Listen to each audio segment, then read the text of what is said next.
The man that led the NFL in sacks is available. Welcome, football fans, to another breaking news landing spots live stream on Bleacher Report.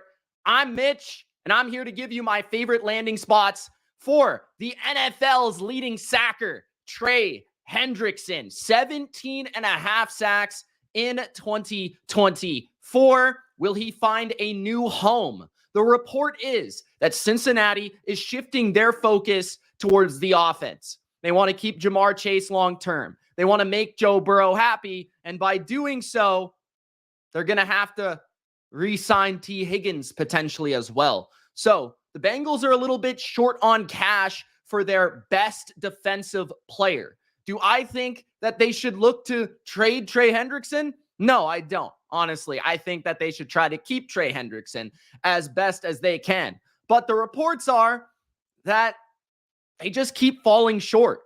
They just keep falling short with their offers. Now, maybe, just maybe, Trey Hendrickson goes out and tries to find a trade partner. And eventually he comes back home to the Bengals and they can work something out. But that's not what I'm going to talk about in this video. I'm going to talk about the teams that could use the NFL's best pass rusher. That's at least what he was last season.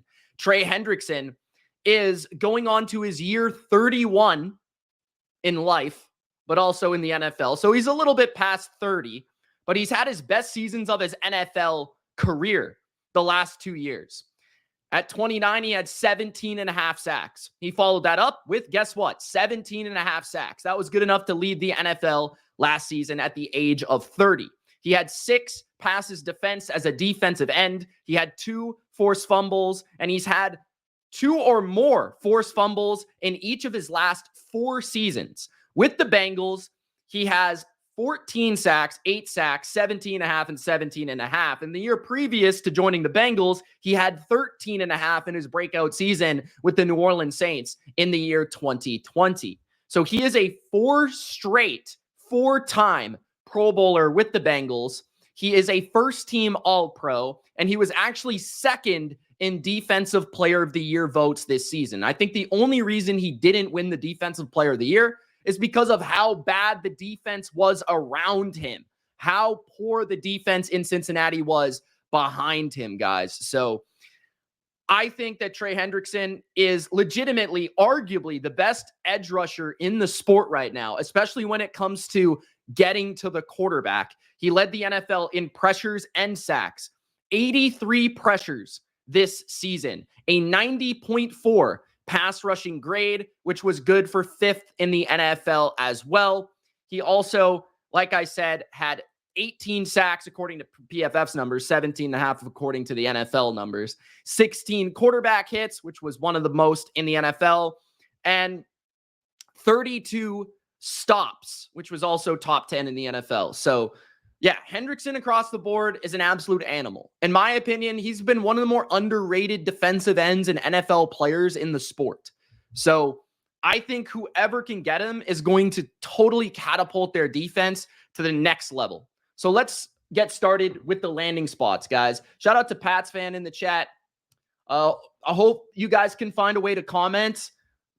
I don't know if any of you are watching out there. It doesn't tell me how many people are watching at the moment, so I don't really know. But if you guys can comment, please comment. Let me know if you like these landing spots for your favorite team and for Trey Hendrickson. Okay, so let's go. Let's start off with the first team I thought of here, and that is the Green Bay Packers. I like the Green Bay Packers for Trey Hendrickson. They have the money to get this done. I've been mentioning that the Packers need to make an aggressive move to get over the top, and I think a pass rusher like Trey Hendrickson would do just that. The rewind that I have in my mind constantly when it comes to the Packers defense last year is that Lions game that they played late in the regular season, or not even the Lions game, but that one as well. The Vikings game is the one that I'm really thinking of, where Sam Darnold was just sitting in the pocket, patting the ball. Meanwhile, the games following that, Sam Darnold's running for his life against Detroit, running for his life against the Rams. And we know the Packers have been into the playoffs the last couple of years. They've been on the rise under this young roster and Matt LaFleur and Jordan Love, and they want to take this era of Jordan Love football to the next level. The way they can do that is by adding a absolutely dominant pass rusher like Trey Hendrickson, a guy that on third down can close out drives for them, a guy that can get a key pressure, can get a key stop, can be the guy to force an interception or to force a bad throw, and partner him up with Rashawn Gary, and you have something completely dangerous. I also feel like Hendrickson fits the defense extremely well and would also allow them to use Lucas Van Ness in more creative ways off the bench in a rotation role, maybe even using him as an interior rusher on third downs and things like that. But Hendrickson would take this Packers defense and this Packers team to the next level, which is exactly what they should be looking for. I feel like they've got a good foundation of a roster on both sides of the ball. They could use some corners, but it feels like one or two pieces on either side, a receiver, a defensive end, a game changer on either side could take this team from good to great. So that's why I like this spot for me. Kenny says it's easy to comment. There you go. That's good. All right, let's get to the second team. And I'm just going to get this one out of the way. The Philadelphia Eagles, man, you can't rule them out when it comes to a pass rusher. So I got to include Philadelphia with the pass rushers, man. You just have to, especially considering they're probably going to lose Josh Sweat to free agency. He's probably going to get too much money. He's probably going to go for more than he's worth. That's just how free agency is. They do have Nolan Smith. I think they like their kid Hunt, but I think they would rather him be in a third rotation role type of pass rushing situation. They could bring back Brandon Graham for one more final season or whatever, but you want him coming off the bench at his age. So why not go out there and get a dominant guy? Once again, the Eagles, they weirdly enough, they still have enough money to make something happen here, especially with releasing Darius Slay. That's allowed them and afforded them the money to be able to do this. The only real free agents they're losing are potentially Milton Williams, potentially Josh Sweat. I think both of them will be gone because they'll just cost too much money. And then I think they're probably going to lose Mekhi Becton. But other than that, it feels like, okay, they could probably replace Mekhi Becton with a rookie or something like that. Go out there and get arguably the best pass rusher in football and stick him with Jalen Carter and call it a day, right? And then on the other side, you've got Nolan Smith, who really broke out in the playoffs last year, who actually set the Eagles' playoff record for sacks. So Trey Hendrickson to Howie Roseman, pretty seamless, pretty obvious. Roseman's always in this conversation. There's a reason they're involved in the Myles Garrett conversations.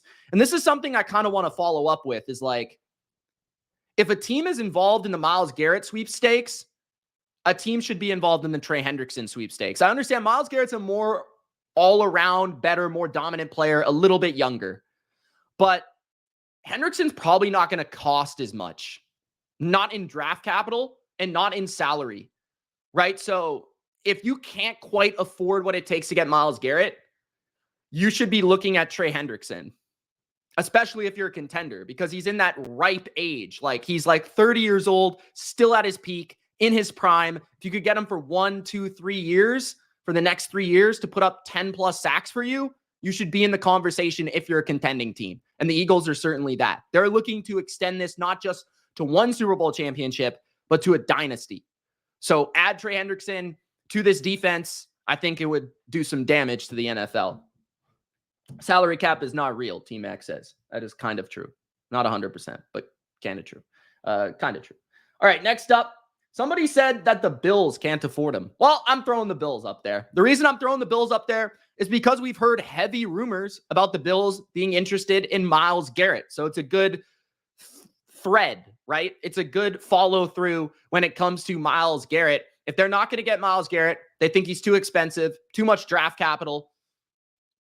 Trey Hendrickson is the next best option. Now, would the Bengals be hesitant to trade Trey Hendrickson within the AFC to another contender and another elite quarterback? Probably. That'd probably be what kind of allows the Bills to miss out on Trey Hendrickson. But talk about a perfect scheme fit. Talk about a pin your ears back pass rusher that could totally change the dynamic of Buffalo, especially when it comes to these big games where they're facing off against Lamar Jackson or they're facing off against Patrick Mahomes. Or in the playoffs, they need that finisher for their defense. It feels like what the Bills have been missing over the last couple of years in the playoffs is a game-changing talent on the defensive line and a game-changing player on defense in general. The Bills do have a negative cap situation right now, but that can be quickly solved with a couple of cuts, a couple of renegotiations, and a couple of, just a quick tweaks to the salary cap and to the overall contract dynamics. So I feel like it's a great scheme fit. You could use an upgrade over AJ Epinesa on the defensive line opposite Greg Rousseau. I think that is the one big area the Bills could really improve their team. Sure, could they bring in a receiver? Would that help? That would be nice, right? But you really look at the Buffalo roster. They have all their starters pretty much returning outside of Rasul Douglas. Outside of Rasul Douglas, pretty much everybody, and Amari Cooper, I guess, if you even say that he was a starter last year, right? Other than that, everybody's back. The whole offensive line, James Cook, Josh Allen, Dalton Kincaid, Khalil Shakir got extended, right? Like everybody's back. Matt Milano, Bernard.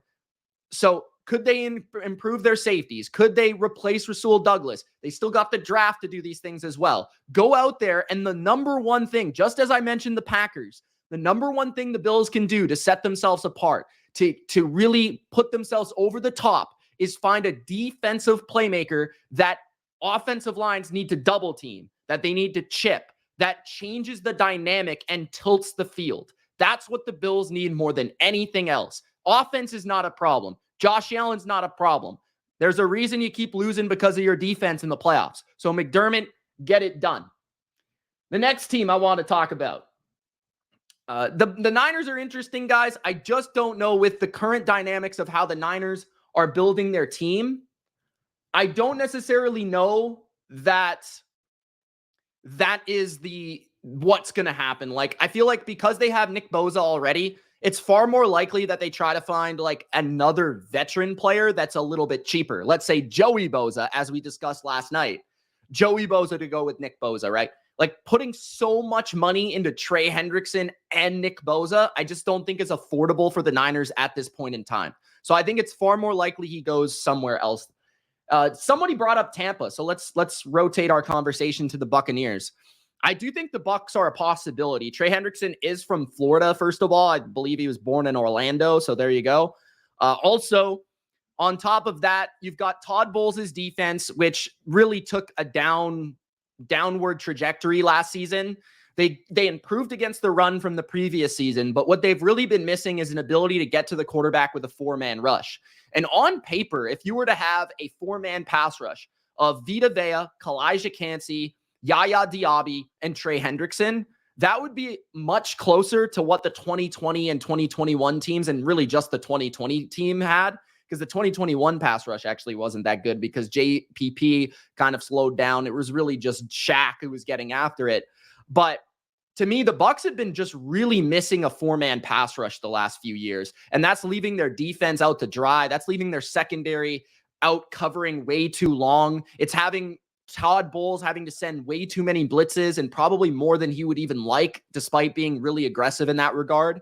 Like, the Bucs were picked apart in the secondary last year. So, and you look at Tampa, like, yeah, there's reasons to talk about teams like the Bills and teams like the Eagles and teams like the Ravens and teams like the Chiefs and teams that are in the Super Bowl conversation. But the Bucs are like right where the Packers are, right? Like they're in that range where it's like they've been really close to kind of getting over the top. If they had that closer in their playoff game against the Commanders, how many more stops on third down or how many stops on fourth down would they have had against a Jaden Daniels, right? So maybe this roster is aging a little bit, but that's even more of a reason to go in on Trey Hendrickson. Like, you bring back Chris Godwin, you have Mike Evans for a few more years, the O-line's only improving, you've got your running back, you've got your quarterback. The defense, Levante David only has a couple more years left, Antoine Winfield's in his prime. Honestly, outside of a big-time pass rusher, as long as they keep Jamel Dean and things like that, like, they don't have that many needs outside of a big-time pass rusher, maybe another linebacker, maybe a guard. Like, they don't have a lot of needs. So bringing in a Hendrickson would change their defense, potentially completely upgrade their pass rush, which would take their pass defense from bad to like probably at least average, which in that case, you combine that with an above-average offense, a good quarterback, a good run defense, you pretty much now have no real holes on your team. So that's what it kind of made sense to me for the Buccaneers to pursue this. Not sure if they will, but just throwing that out there for the Buccaneers to potentially pursue. Now, a connection that Trey Hendrickson does have to a team is the Chicago Bears, because the Bears' new defensive coordinator is, of course, Dennis Allen. So with that being said, Dennis Allen was the defensive coordinator for Trey Hendrickson in 2020 in his biggest, in his breakout season of his NFL career. That's what enabled him to get signed by the Bengals, right? He had 13 and a half sacks in 2020 with the New Orleans Saints. So if he wants to return to that type of defense or some sort of familiarity, then that would make a lot of sense, right? So the Bears also need a pass rusher on the other side of Montez Sweat. And imagine that defensive front. I mean, all of a sudden, you've got a pretty interesting pass rush in Chicago, coupled with one of the best young secondaries in the NFL and a pretty good set of linebackers. Chicago would all of a sudden, fixing their offensive line with Joe Thuney and Jonah Jackson, they'd be like definitely a playoff team in my mind if Caleb Williams works out this year. Like Ben Johnson elevating that offense, pass rush with Hendrickson and Sweat, secondary, every level of your team is now looking pretty sharp and good. And the Bears still got plenty of money to fix this defensive front and this defensive line. So other than the offensive line, the biggest need for them on their team is the defensive end. Like you look at their depth chart, they don't really have a good number 2 defensive end. And all of a sudden Hendrickson becomes the 1 and now Sweat's the 2. And that's probably even a better dynamic because Sweat isn't like the best pure pass rusher in the world, extremely freaky and athletic, great run defender, excellent athlete. But if you could take pressure off him as a pass rusher and put that onto Hendrickson to get you 15 sacks, have Sweat put up 10, that all of a sudden is one of the best edge rush duos in football and pretty dominant and takes the Bears from pretty interesting to all of a sudden maybe playoff potential team. So that could be the move that puts them over the top defensively. The next team is the Commanders. Trey Hendrickson could go to the Commanders because I think they need a pass rusher, period. And Dan Quinn loves his pass rushers, right? And it looks like Jonathan Allen could be released, maybe traded. They have an edge rusher problem, in my opinion, because Dante Fowler is a free agent. Would they be able to throw some of the money that they would give Fowler and a little bit more to Hendrickson to upgrade that spot? And then all of a sudden, Armstrong is more of your number 2, which makes a lot more sense. You still got Payne on the inside to be able to stop the run. And yeah, they do need like a nickel corner or another corner potentially. Jeremy Chin's a free agent at safety. Bobby Wagner's a free agent. Not sure if he'll be back. But you still got Frankie Louvu. Like the biggest thing with the Commanders is it just feels like kind of like the Bills, kind of like the Packers. They've got a good infrastructure of a defense. They don't have a game changer on their defense. Frankie Louvu's a really good player, right? But other than that, like Daron Payne's a good player, but at like a rather limited position of value, if you know what I mean. Like he's a run defending D tackle. So you need like a game-changing player. And they tried to get that in Marshawn Lattimore. He's not quite the same guy, but a guy that played with Marshawn Lattimore, Trey Hendrickson, that's a guy that could totally change the dynamic of your defense. All of a sudden, you could have a guy where Dan Quinn can start to game plan around him, start to move him around, start to use him like Micah Parsons in some ways as a threat to offensive lines, right? And then everybody on the defensive line is then elevated because of his presence, because the guy that led the NFL in sacks all of a sudden is coming after an offense. And imagine having the guy that's, putting up 17 and a half sacks this past season on a team with Jaden Daniels and that offense. And all of a sudden now the Commanders are leading games and you're just giving more and more pass rush reps to Trey Hendrickson. That feels like a really good compliment, right? When you're talking about contending for Super Bowls, you don't always have to have a picture perfect roster. Not everybody's going to look like Philadelphia at the end of the year, where they're good at running the ball. They're good at throwing the ball. They're good at pass defense. They're good at run defense. Sometimes it's about the complementary elements. Can you score a lot of points? And can your defense, maybe they're not perfect. Maybe they're not going to shut people down, but can they create turnovers? Can they create sacks? Can they create negative plays? Can they get off the field in crucial moments? And a player like Trey Hendrickson can help you do that. So yeah, the Commanders definitely have a need there. They have enough money for sure still, even with the Debo move. And that's a huge need. That's a huge need for Dan Quinn's defense in general. That's something that he would want and covet. So I feel like that would be a big time spot for Trey Hendrickson for sure. The next team on the list, and this is the final team I have a graphic for. So after that, guys, we'll open it up to the chat if you guys have any ideas. That is the New England Patriots. I throw the Patriots in here, my Patriots, because they have the most cap space in the NFL. They can afford to throw a ridiculous amount of money at Trey Hendrickson.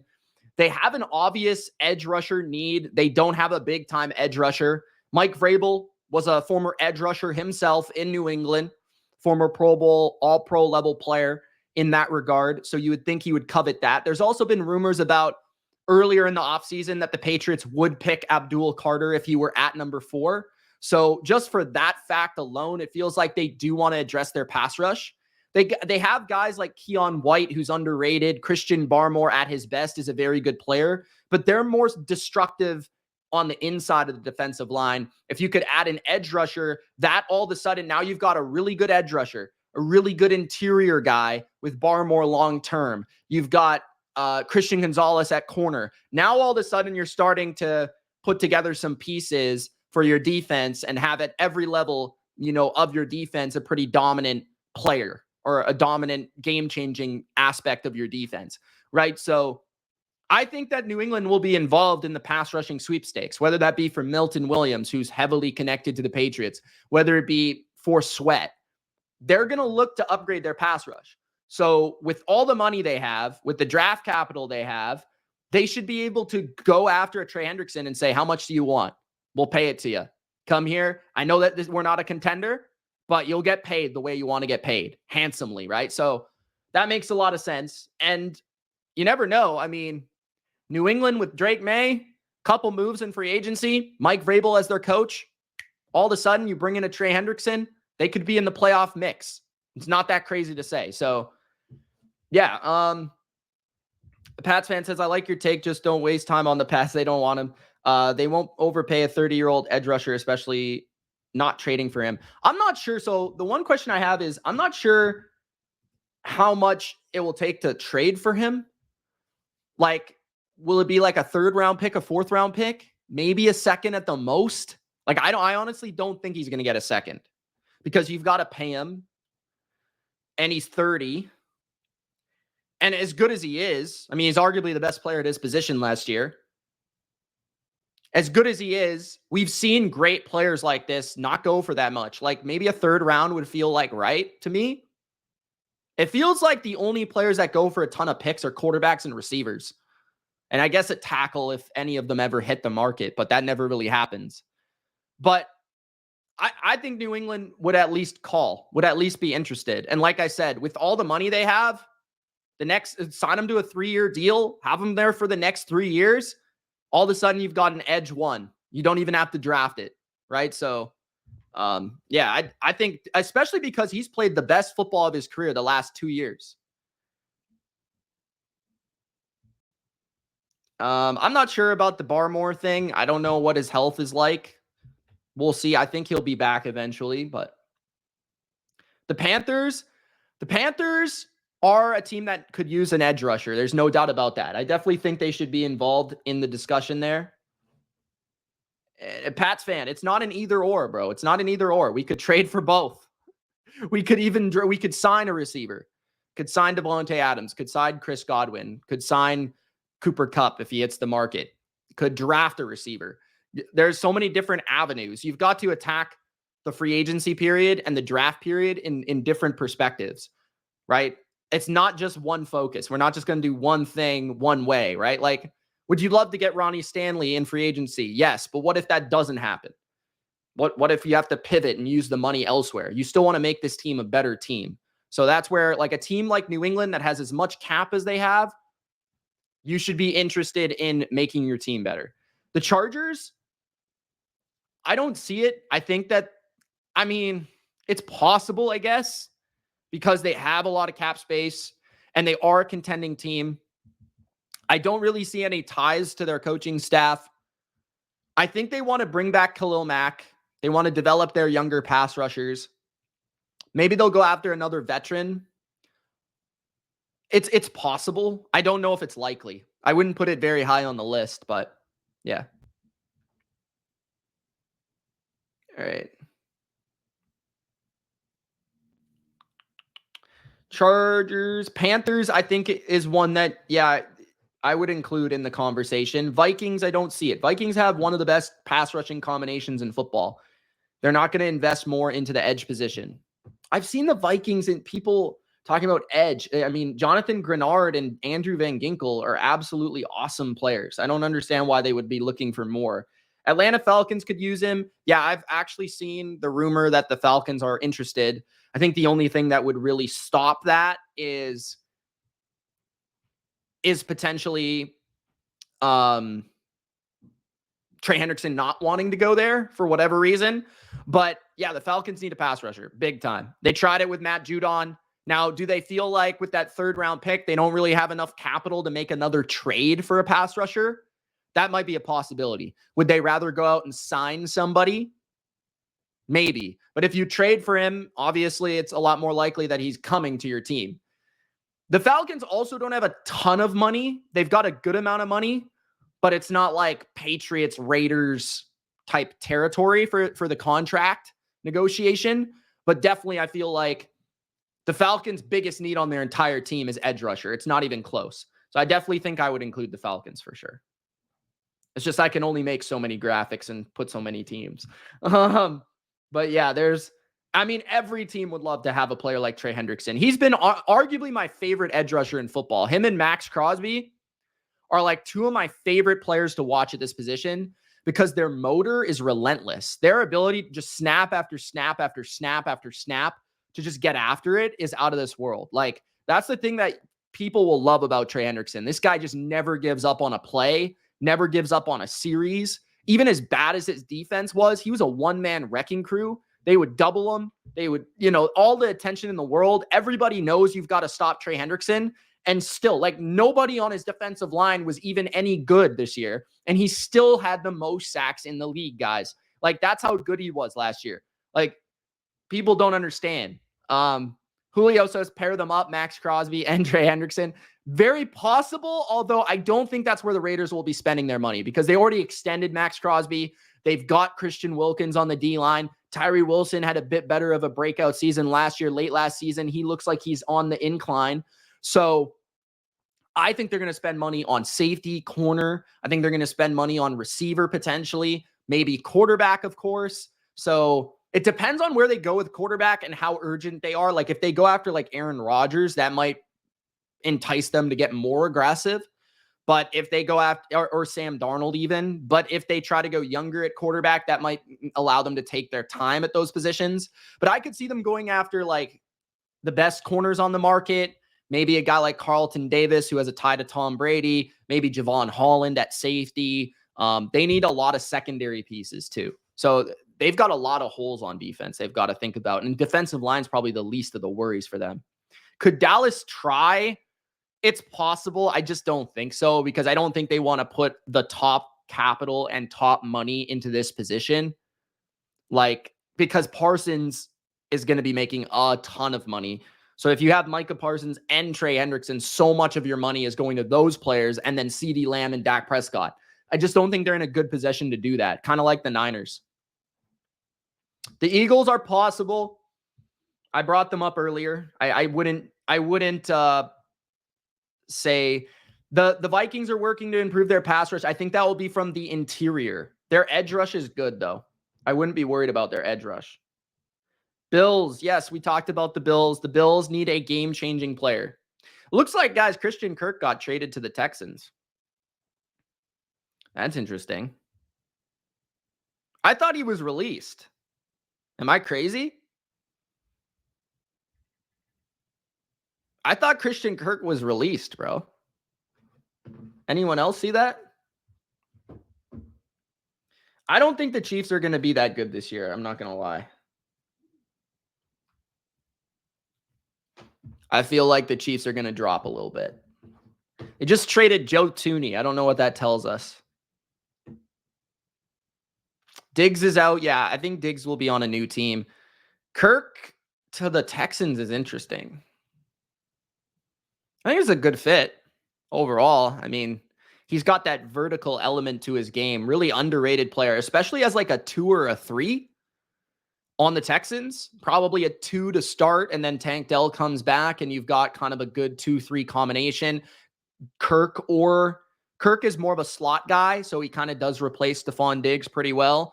But as a 2 behind Nico Collins, that's pretty good. I like that. I like that quite a bit. Yeah, I guess so, Pats fan, hey? I hate it when that happens. It's like, oh, this guy's cut. Then all of a sudden they get traded. And it's like, what? I thought he was cut already. That seems to happen pretty often. All right. I don't think I have much else to say about Trey Hendrickson. Love the player. He's one of my favorite players in the NFL. I think there will be teams lining up for his services out there. Thank you guys for watching. If you want to subscribe on YouTube, the bottom line view, the bottom line view is the place to go. And follow me on the BR app if you haven't already. I'm here pretty much every day of free agency. I'm going to be here every day, maybe multiple times a day, talking about NFL stuff, talking about the news, talking about the landing spots, talking about all that sort of stuff. All right. Thanks for watching. It's Mitch. Peace, guys.